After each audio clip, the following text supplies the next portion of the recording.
लो जी, यहाँ पर असली नमाज।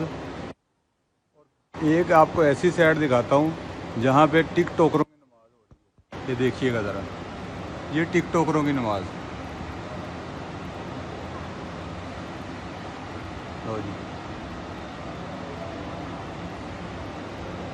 ये टिक टोकर से नमाज हो रही है।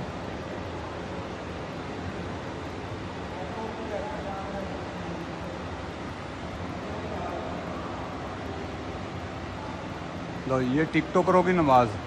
ठीक है जी, ये ले, ये देखें, ये टिक टोकरों की नमाज हो रही है जी। ये ले जी,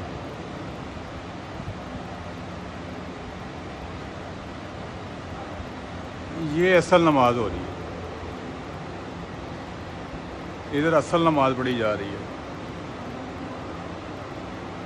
ये है हमारा पाकिस्तान का कल्चर।